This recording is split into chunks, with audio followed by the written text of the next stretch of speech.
Hello, everybody. I am here today with Megan Onan, and I'm so excited about this conversation because we are going to dive deep into things that are so important for life, for business, for leadership.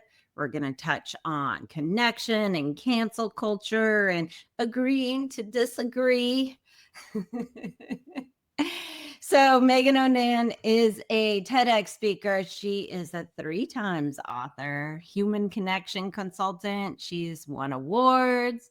She's been featured in top magazines like Forbes and worked with big organizations and education departments and colleges, and has over 15 years experience helping people find common ground in uncommon conversations. And if you are a leader or in business or a human, connection, communication is one of the most important skills you can have to make your life better. So you're going to want to listen to this episode. Well, I think I've told people the on paper version of what it is that you do. Megan, would you like to give us a little bit deeper insight into what it is that you do? Sure. My origin story really begins in 2004 when I was in graduate school at Mississippi State University. And I was walking across campus one day and my phone was just ringing off the hook. And every time I'd pick it up, I'd hear things like, "You're disgusting. Don't you know what you're doing is a sin? You make me sick." And I just remember the first thing I thought was, how do they know? And come to find out, an ex-boyfriend had outed me as gay. And being from the small town that I was going to school at, which is Mississippi State University, where my family lives, I then had to run home and tell them because secrets spread fast in the South, and especially in small towns. And so I sat my mom down. I told her. She wept. And my dad asked me if I was going to go to hell. And my older brother said I should probably leave Mississippi because I'd be safer somewhere else. And at the time, this was 21 years ago, it was physically unsafe to be here. A friend of mine had been beaten to death at a McDonald's for looking gay.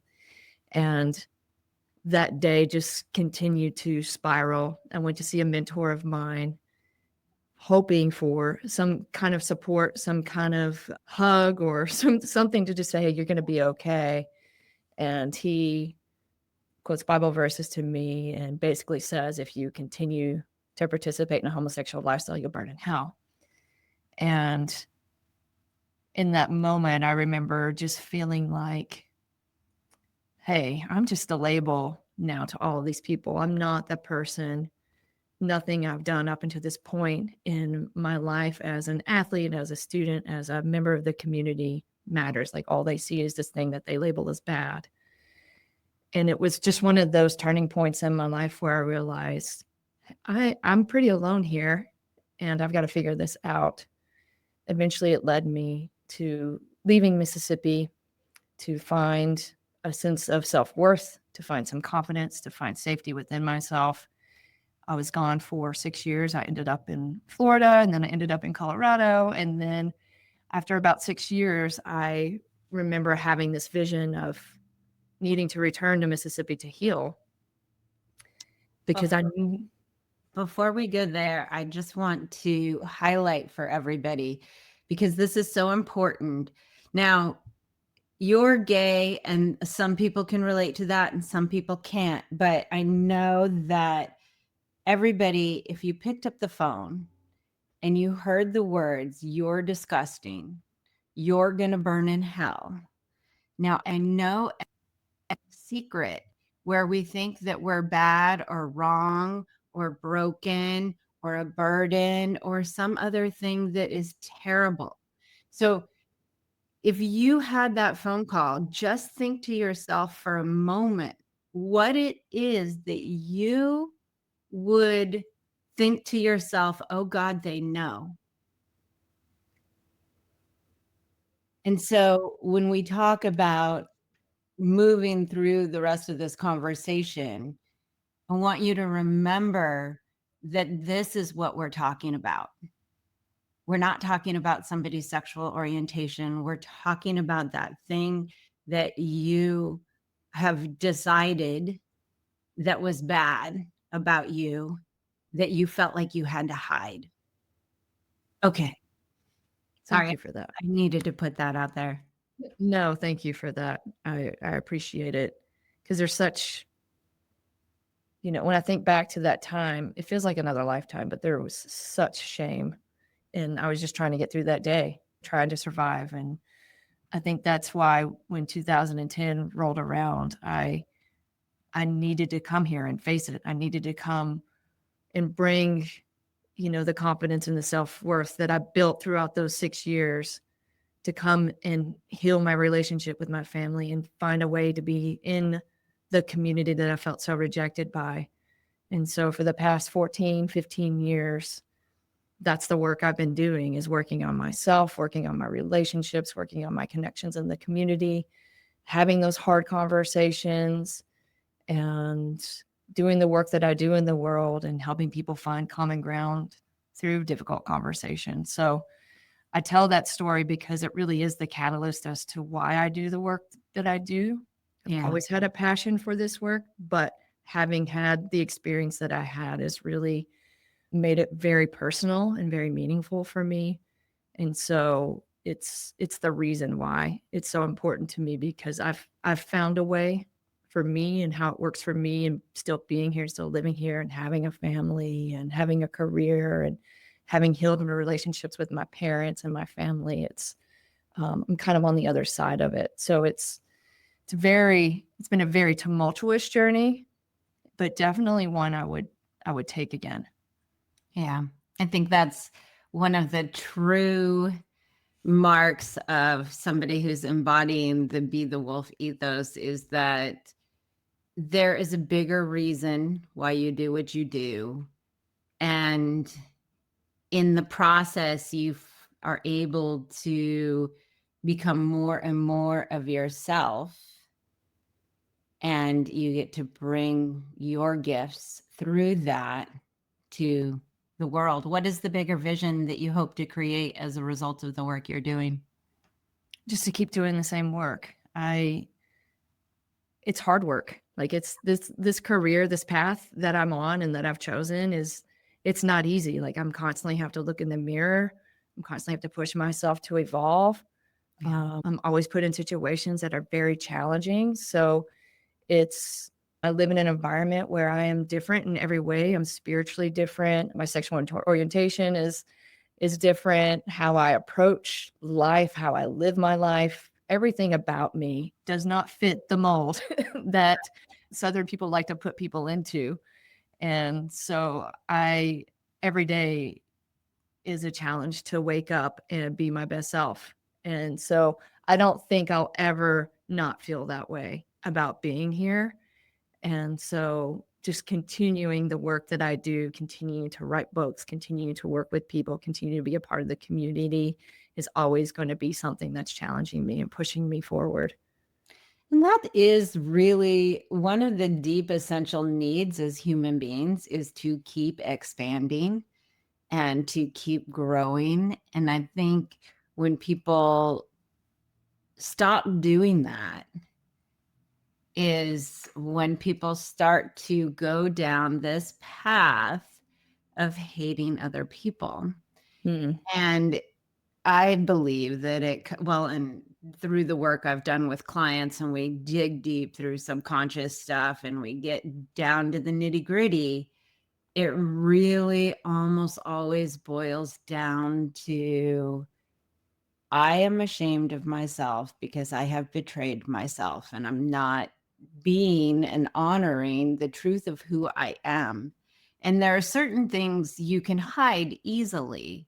Like, if you have a tendency to be nice and that's your true nature, like everybody has that tendency some of the times, it's real easy to hide that behind a tough persona.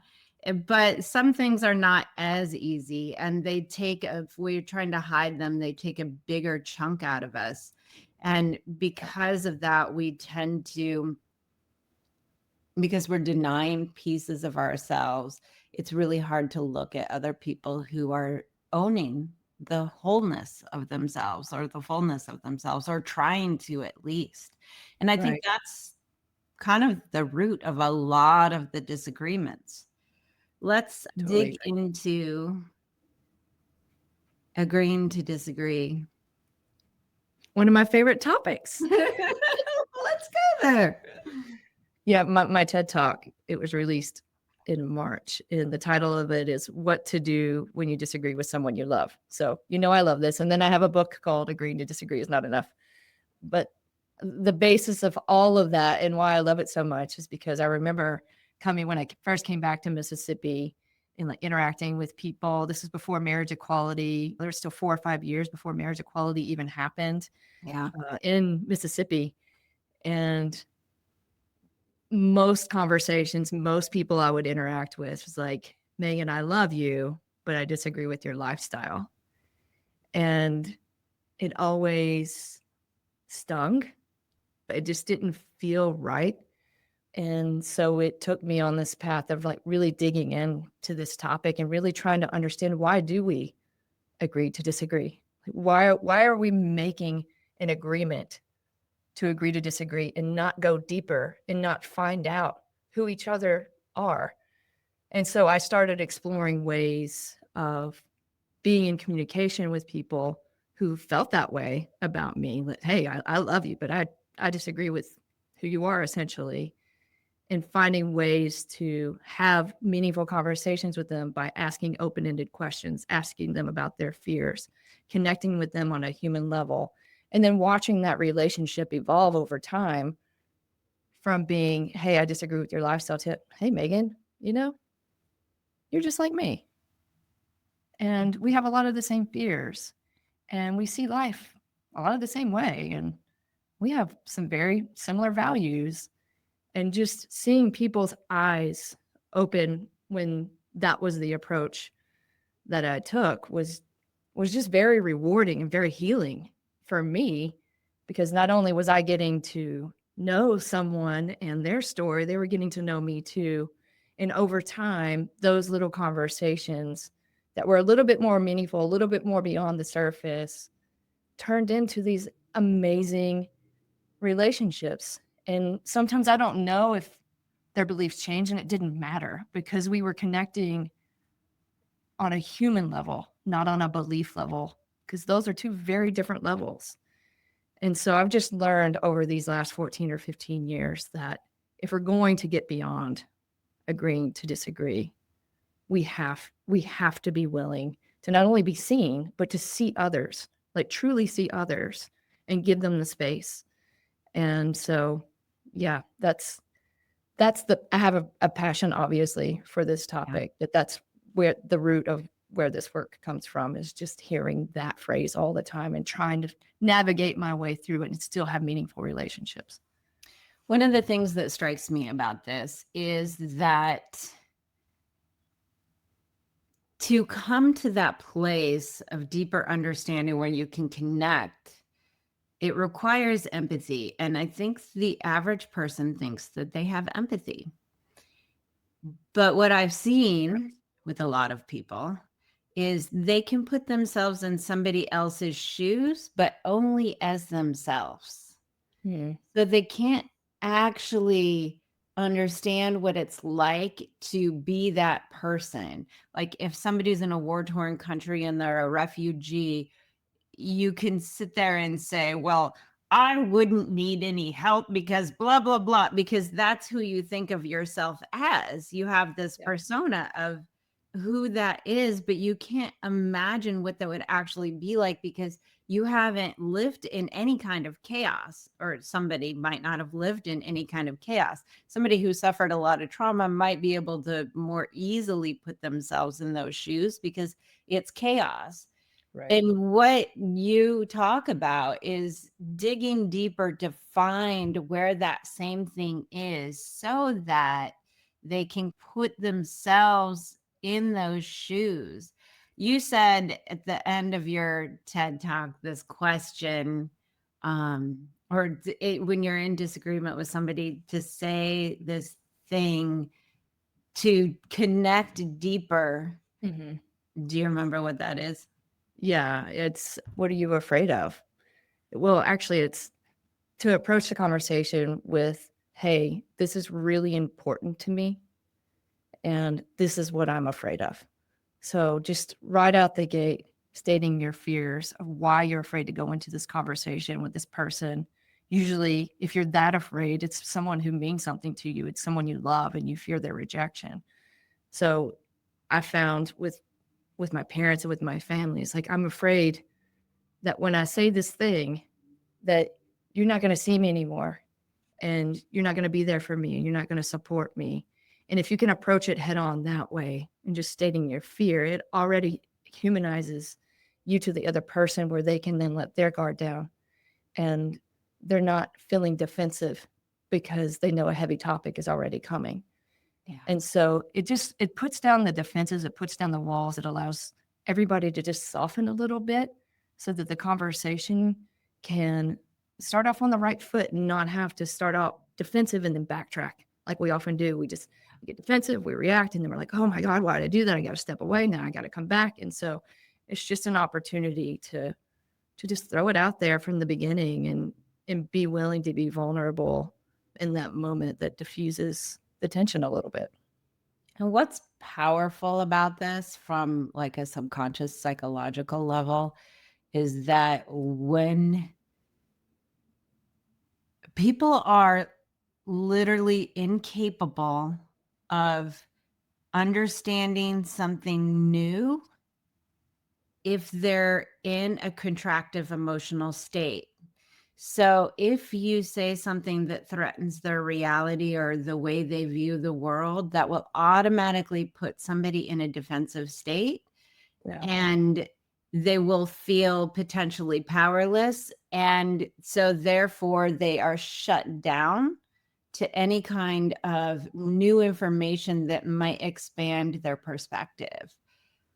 But what you said is say, hey, this is what I'm afraid of. What you do is you put the other person in a position of quote power so they feel safe. And now that they feel safe, they are open to actually hearing another perspective, like something that will expand their learning or their viewpoint. And it's so powerful. And it's not easy to say, hey, this is what I'm afraid of. No, it's not. It's not. Yeah. I mean, there's nothing easy about it. It's very vulnerable. And I think I've just had this need, this want, this desire to find a way. And so I've pushed myself to allow myself to be vulnerable because I've felt like if I don't do this, there's no other way through it. And so it was like, do it or move. Like you can't stay here if you can't be vulnerable and be who you want to be. Yeah. And that's that piece of showing who you are, the fears. And like if there's a big piece of us that's so dramatically different than the average person, like being gay, that is harder to deny.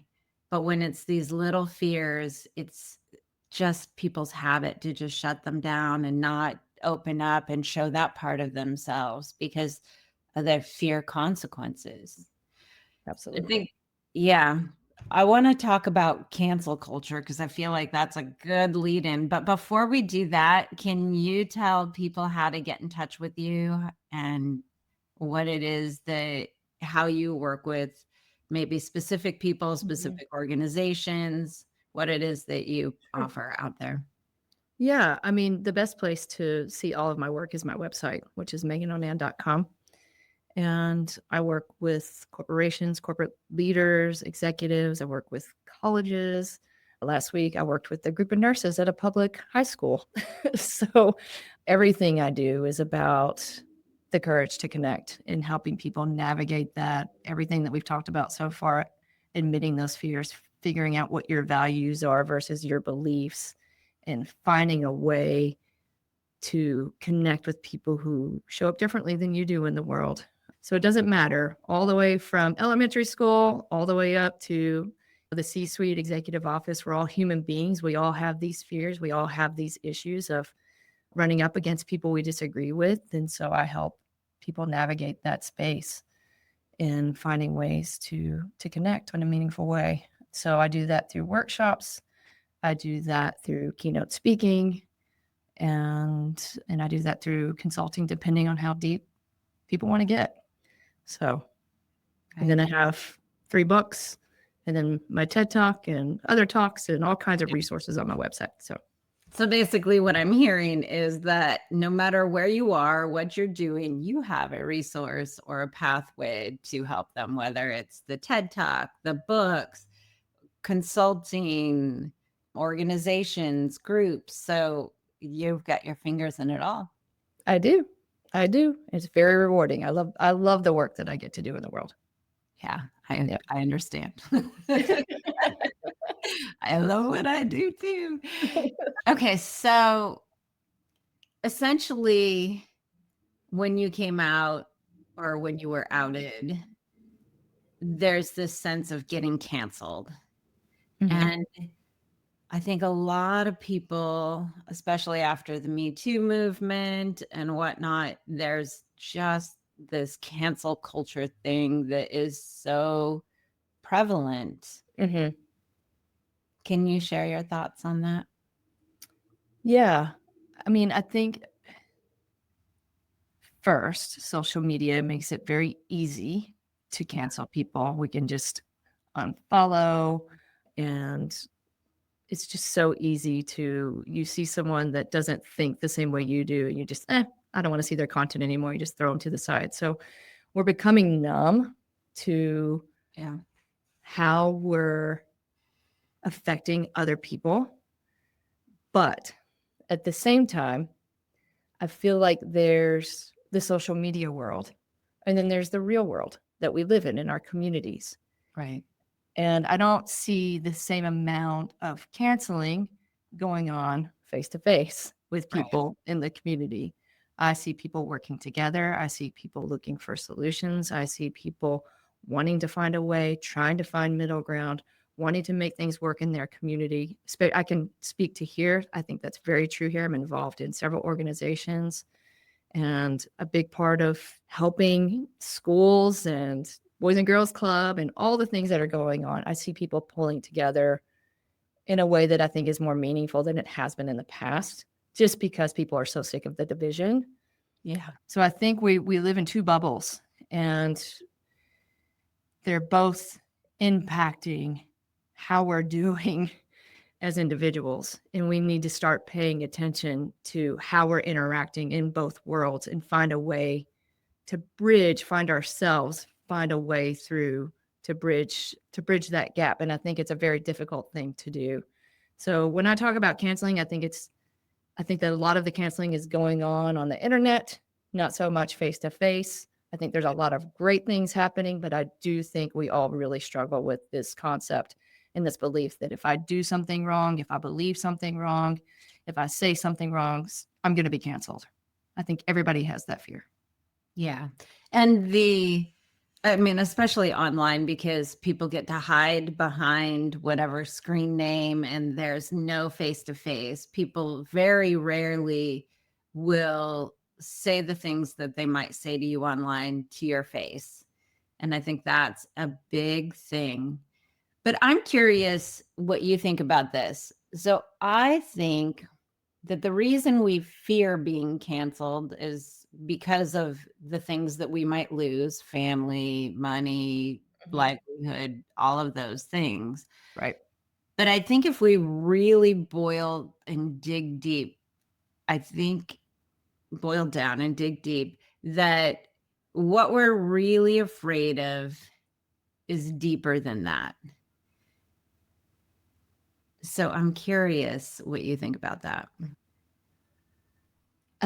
I think it's this deep need to feel safe, to feel secure, and our world is in such appears to be in such chaos that no one feels like they have a sense of control of anything. Yeah. And one wrong move, one wrong thing said, our security and our safety is shaken. Our view of the world, maybe it's financial, maybe, I don't know. I mean, at the end of the day, I really feel like safety is people's number one thing right now because everything feels like it's in such flux. We don't know what's going on from day to day. There's so much change, there's so much nuance. And so that's what I think. What do you think? I think it's similar. You said earlier when you moved away for those 6 years, you developed this self worth and this self confidence and a sense of safety within yourself. And so I think there are people, like we look at some celebrities who people have tried to cancel, but they're just still there in everybody's face because they just don't care about what everybody else thinks. So they're still doing their own thing. And there's Absolutely. a ton of people hating on them. And so I think that when we cultivate that sense of safety and trust in ourselves that we can handle whatever happens, that it 100%. becomes impossible to cancel us. Yes, you could take money away, but yes, I could make money another way. Exactly. Doesn't have to, like, we don't have to hold on to everything we have. And the reality of life is that everything is changing all of the time. Every second of the day, everything is changing. So the more we try and hold on and keep things exactly the same, the more we are not necessarily calling in, but open to being canceled and the effects of what people think that is. Totally agree. Yeah, I mean, it's a matter of perspective. Like, if you think you're going to be canceled, you'll find a way to be canceled. If you think you're going to be discriminated against, you'll find someone who's discriminating against you. It's a matter of what you're putting out. I totally agree. And I mean, the greatest success that I've had being here in the last 15 years is just taking really good care of myself and coming to a place of when things are off, like I'm not doing something for me. I am not accepting myself in some form or another. So I'm having a difficult time. I'm the one that needs to do the work, not someone else. You know, I don't need to point the finger. So I totally agree. At the end of the day, the only way to feel safe, to feel secure in this world at any point is to work on yourself, self-acceptance, self-worth, and having those attributes. And yeah, it's what shifts everything. It shifts every perspective you have. Yeah.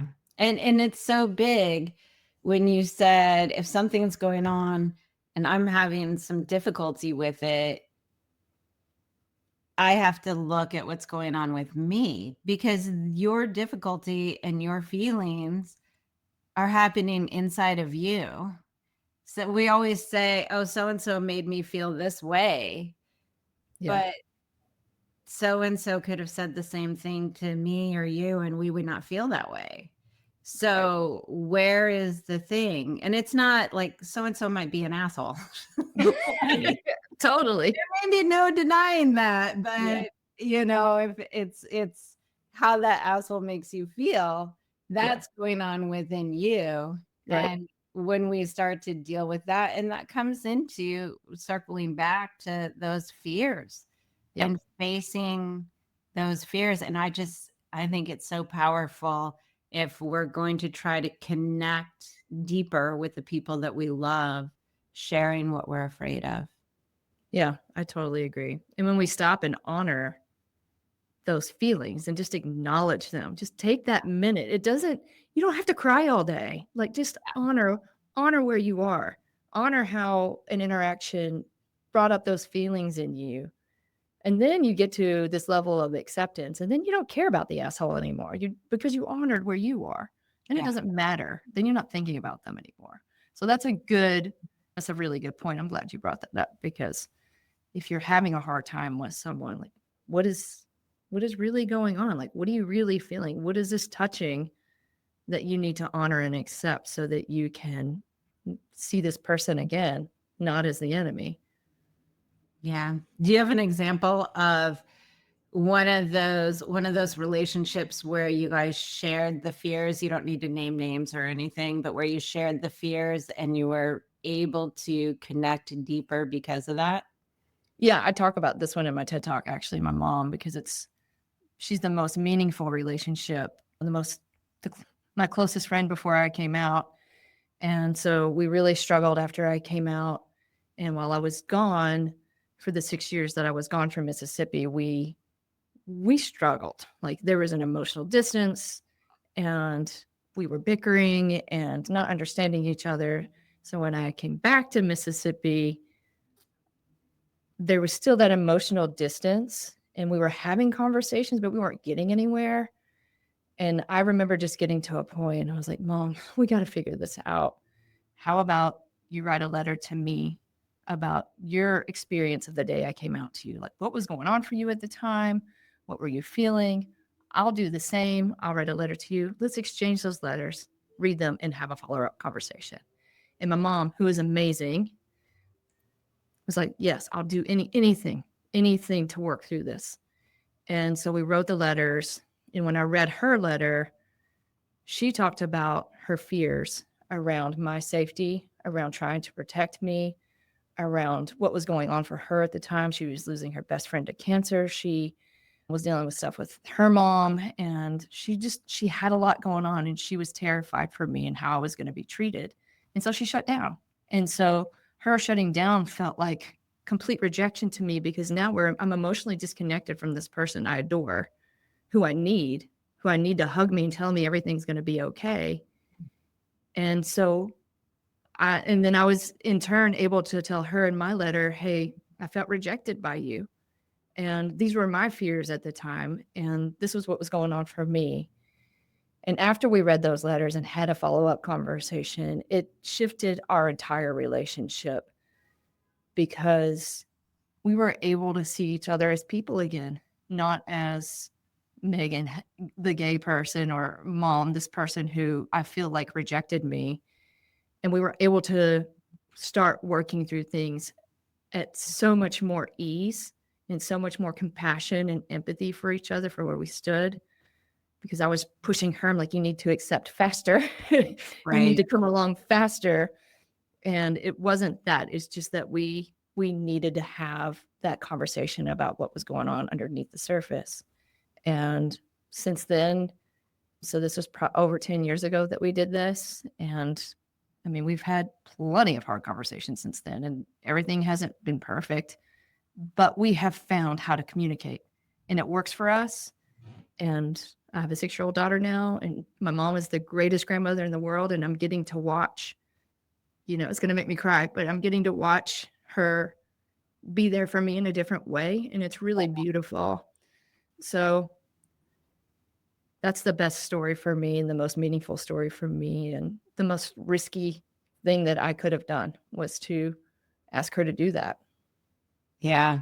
And that I can't even imagine asking. My mom's passed, and she was not a very nice human being overall, but I know, especially because I've worked through so many people with similar issues as my mom, that I have this understanding that I didn't have before of what her perspective might have been. And that kind of goes back to that empathy thing that we talked about earlier, where you gave each other the opportunity to for real step into each other's shoes in a way that is hard to do when you're the one feeling hurt. Yeah. And feeling all those fears. And again, going back to that place where when you're emotionally contracted, feeling fear, anger, sadness, any of those things, you're not able to see that other perspective. So doing it in a letter form where you could have control over where you read it, nobody would see you, all of those things are just so powerful examples of opening the door a little bit so that you can create just a little bit of light coming in through that door. And then that Exactly. another step makes a little more light and a little more light, and it gets safer and safer. Yeah. Yeah. And I actually published those letters in my most recent book. The full letters are there for Wow. people to read if they want to read them. I tell a very short version because the TED stage only allows so many minutes on the TED stage, but it's still the same. It's just approaching, like you said, approaching it in a way that works for you and finding a way that works for the other person, and both people being willing, I think, is really important because the other person isn't always as willing as my mom has been. Like if I asked her today, "Hey mom, can we have that conversation again?" She'd be like, "Yeah, let's do it." Yeah.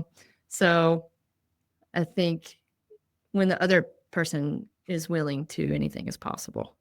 Yeah, I think that's really huge. And being able to let go if they're not willing and understand that that's about something going on within them Absolutely. and usually has nothing to do with you. Pretty much always. Yeah. I mean, yeah.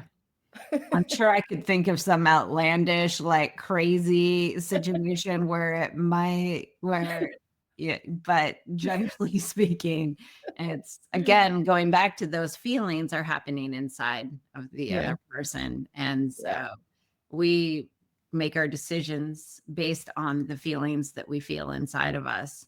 We'd Yeah. like to think that we're so logical and cool and put together and that we're like, oh, yes, it's because of all this research I've done. No, we've usually decided and we look for the research to justify our decision. Yeah, we're all emotional beings. I mean, it's a part of being human. Like I think we have to all accept that, right? It's like it's a big part of this human journey is accepting that we are emotional and we have to constantly acknowledge Yeah. where we are. And it's God, you have to be aware and you have to be willing and all the things. Yeah. And I think the more willing you are to face and confront your emotions, the deeper your connections will be across the board. Absolutely. Totally agree. So you'd just been outed and you're running home to tell your parents. What did you need to know then to move through that in a way that you could move through it now? Oh my gosh, I've never been asked that question. So I'm on my way to see my parents 21 years ago. Yeah. I think what would have been helpful was just knowing that I was going to be okay. Mm-hmm. Knowing the world wasn't going to end for me because I really thought it was going to. Yeah, it feels like that. It was super scary. That was the longest drive of my life, 5 minutes from campus. But yeah, I would say it's just like it's going to be okay on the other side of this one day. Yeah. And you know that now. I think as we grow up and we move through more challenges, we know that it's going to be okay. So if you knew that, was there something else that you could bring to the table to that conversation now that you wouldn't have been able to then? I don't know. Mm. I don't know. I really don't. I mean, I was so young. I was 21. Like the 20s were hard, and I think they're hard for everybody. Yeah. And do I wish I could go back and do it again knowing what I know now? No, I don't think so. Like it's just it was what it was meant to be. Yeah. And I wouldn't be who I am now without all of that. Yeah. I think there's a lot of people who I would consider being the wolf. Like it's never about regretting, but it is definitely about understanding what we needed to move through so that we could be our most empowered self. And you have done that in such a beautiful journey. And I'm honored to have this conversation with you and to share you and what you do with my audience in the world. Oh, thank you. You hold such a beautiful space. And thank you for the very thoughtful questions and presence and all the things. Thank you. We'll see you all next time on Be the Wolf.